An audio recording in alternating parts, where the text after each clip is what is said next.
Assalamualaikum warahmatullahi wabarakatuh. Yang saya hormati Ibu Marisa Putriana, SE MSAK, selaku dosen pengampu mata kuliah Teori Akuntansi, dan yang saya banggakan teman-teman seperjuangan. Puji syukur marilah kita panjatkan kepada Allah Subhanahu wa taala dan sholawat serta salam semoga tetap tercurahkan kepada Nabi besar Muhammad sallallahu alaihi wasallam. Adapun topik yang akan kita diskusikan pada hari ini adalah akuntansi dalam Islam. Saya, Afrilia Saputri dengan NIM 533200004 selaku moderator akan membimbing jalannya diskusi ini. Sebelumnya, saya akan memperkenalkan anggota kelompok 6 yaitu Devi Savitri dengan NIM 533200001, Ricita Utami dengan NIM 533200005, Muhammad Syahdan Irjan dengan NIM 533200034. Baiklah, acara yang pertama adalah pembukaan. Marilah kita ucapkan basmalah. Bismillahirrahmanirrahim. Acara kedua adalah penyampaian materi oleh penyaji. Kepada penyaji saya persilahkan. Assalamualaikum warahmatullahi wabarakatuh. Saya Muhammad Syahdan Irjan Siddiq, NIM 533200034. Di sini saya akan menjelaskan tentang akuntansi dalam sejarah Islam. Menurut Iwan Triwiono, seperti yang dikutip oleh Harahap 1997, menjelaskan bahwa temuan mengenai pencatatan dengan sistem buku berpasangan yang merupakan bangunan dasar akuntansi modern tidak lepas dari berkembangnya ilmu aritmatika, yaitu yang dikembangkan dari persamaan aljabar, sebuah ilmu hasil ijtihad pemikiran muslim ternama yaitu aljabar. Perkembangan akuntansi tidak berhenti pada zaman khalifah, tetapi juga dikembangkan oleh filsuf Islam antara lain Imam Syafi'i pada tahun 768 sampai 820 Masehi.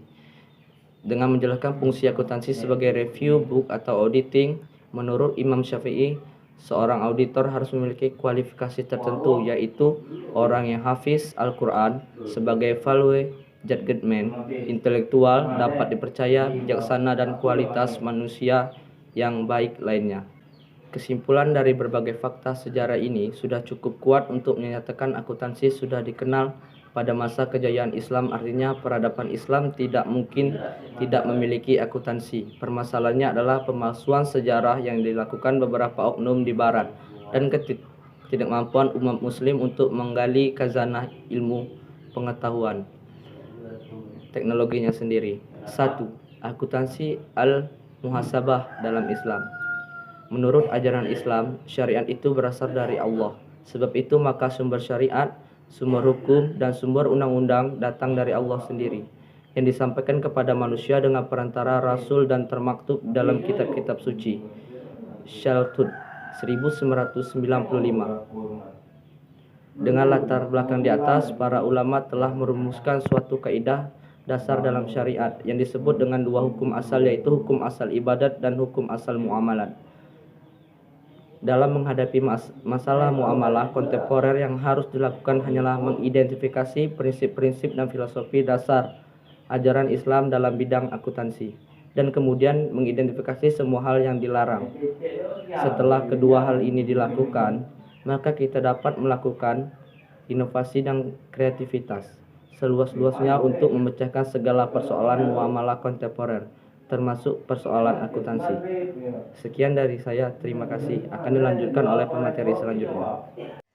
Baiklah, untuk materi selanjutnya yaitu sosial ekonomi dan pengawasan akuntansi. Literatur dalam ilmu sosial, ilmu sosiologi, dan khususnya kegiatan-kegiatan sosial merupakan saksi dan penyebab yang mendorong timbulnya SEA, seperti perubahan sikap para ahli dan pengambil keputusan terhadap peranan bisnis dan unit pemerintahan dalam kaitannya dengan efek sosial yang ditimbulkannya. Adanya kecenderungan beralihnya perhatian pada kesejahteraan individu ke arah kesejahteraan sosial, kecenderungan yang bergerak dari kegiatan mencari keuntungan sebesar-besarnya tanpa melihat efek sampingnya ke arah mencari laba yang berwawasan dengan lingkungan. Timbulnya kementerian atau departemen pemerintahan yang mengurus lingkungan hidup juga sejalan dengan kemunculannya SEA. Kecenderungan ini semua dapat kita lihat dari beberapa paradigma berikut ini. Yang pertama, kecenderungan terhadap kesejahteraan sosial. Sejarah menunjukkan bahwa kelangsungan hidup manusia Kesejahteraan masyarakat yang sebenarnya hanya dapat lahir dari sikap kerjasama antar unit-unit masyarakat itu sendiri. Negara tidak bisa hidup sendiri tanpa partisipasi rakyatnya, perusahaan juga tidak akan maju tanpa dukungan langganannya, maupun lingkungan sosialnya. Kenyataannya, ini semakin disadari dan semakin dibutuhkan pertanggungjawabannya. Untuk mengetahui gambaran yang jelas tentang keterkaitan saling pengaruh-mempengaruhi antara negara dan rakyatnya, antara perusahaan dan masyarakatnya, SEA ini sangat berperan. 2. Kecenderungan terhadap kesadaran lingkungan. Dalam literatur paradigma ini dikenal dengan the human exceptionalism paradigma menuju the new environment paradigma. Paradigma yang pertama menganggap bahwa manusia adalah makhluk unik di bumi ini yang memiliki kebudayaan sendiri yang tidak dapat dibatasi oleh kepentingan makhluk lain. Sebaliknya, paradigma yang terakhir menganggap bahwa manusia adalah makhluk di antara bermacam-macam makhluk yang mendiami bumi yang saling mempunyai keterkaitan dan sebab akibat dan dibatasi oleh sifat keterbatasan dunia itu sendiri, baik sosial, ekonomi, atau politik. Kesadaran akan kebenaran environment paradigma merupakan salah satu pendorong munculnya SEA. Baiklah, di sini saya akan melanjutkan pembahasan materi mengenai pengawasan akuntansi.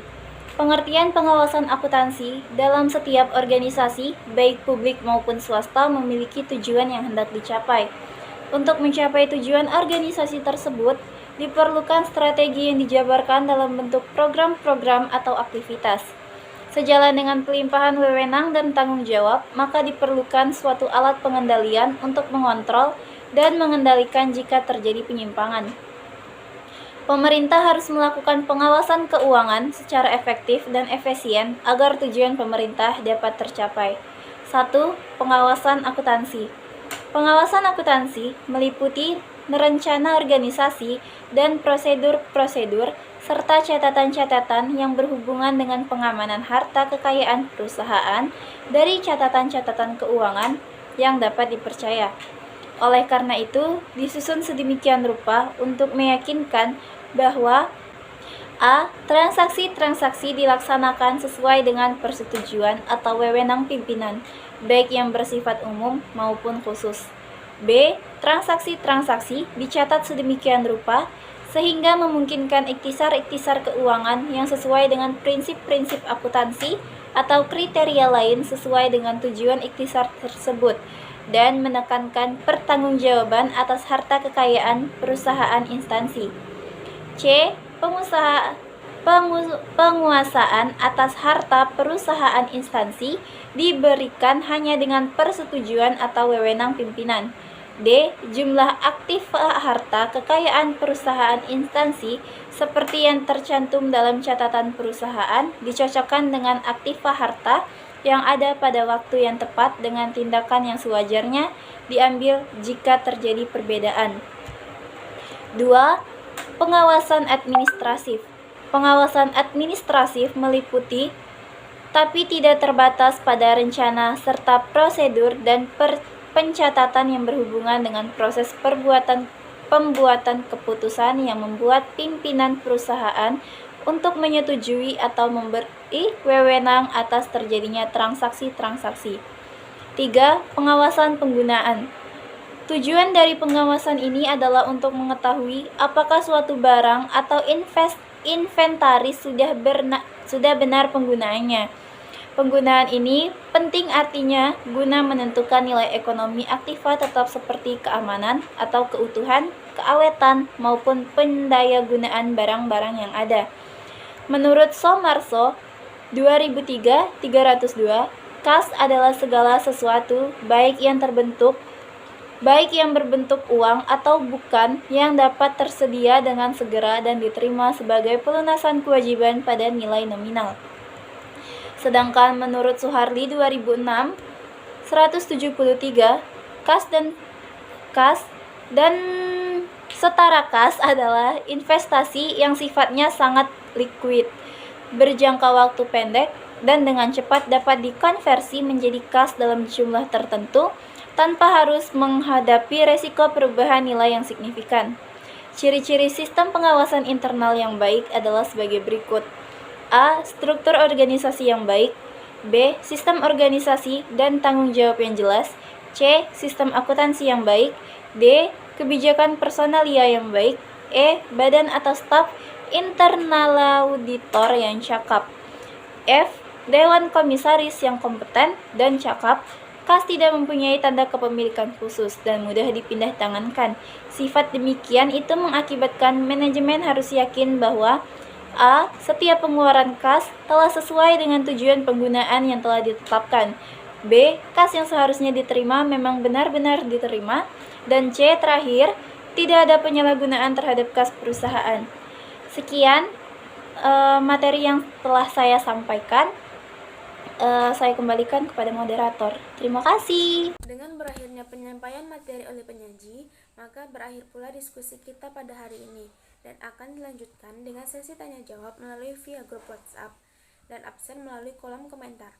Saya selaku moderator meminta maaf jika ada kesalahan dalam menjalankan diskusi ini. Sekian dari saya ucapkan terima kasih. Dan marilah kita ucapkan hamdalah. Alhamdulillahirabbil alamin. Wassalamualaikum warahmatullahi wabarakatuh.